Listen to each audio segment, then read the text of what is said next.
Hello everyone. இப்போ நம்ம பார்க்க போறது என்ன அப்படினா inverse matrix of a square matrix. Okay. So இப்போ A ன்னு ஒரு square matrix இருக்கு. B ன்னு ஒரு square matrix இருக்கு. ஓகேவா?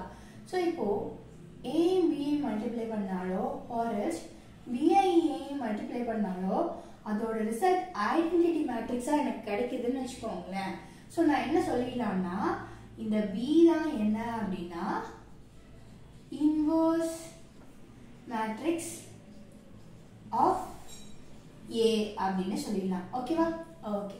சோ இந்த இன்வெர்ஸ் மேட்ரிக்ஸை எப்படி டினோட் பண்ணனும் அப்படினா இப்ப எழுதிக்கலாமா? Inverse matrix of A. So இதை எப்படி டினோட் பண்ணுவாங்க அப்படினா A இன்வெர்ஸ். ஓகேவா? ஓகே. சோ இதை எப்படி கண்டுபிடிக்கிறது? A இன்வெர்ஸ்க்கு ஒரு ஃபார்முலா இருக்கணும்ல? எஸ் இருக்கு. So A inverse equals 1 divided by determinant of A multiplied by adjoint of A. Okay? Okay. இதுதான் அந்த ஃபார்முலா. சோ இதுல என்ன எழுதிக்கலாம் அப்படினா A multiplied by A inverse நாலும் சரி A inverse multiplied by A நாலும் சரி நமக்கு என்ன கிடைக்கும் அப்படினா ஒரு ஐடென்டிட்டி மேட்ரிக்ஸ் தான் கிடைக்கும். ஓகேவா? ஓகே.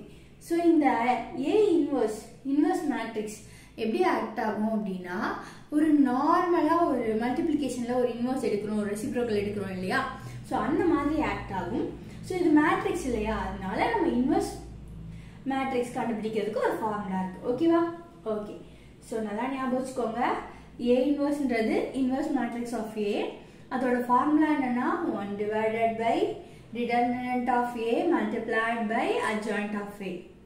நல்லா ஞாபகம் வச்சுக்கோங்க இது determinant ஓகேவா okay so at the same time A multiplied by A inverse நாலும் சரி A inverse multiplied by A நாலும் சரி நமக்கு என்ன கிடைக்கும் ஐடென்டிட்டி மேட்ரிக்ஸ் கிடைக்கும் ஓகேவா thank you guys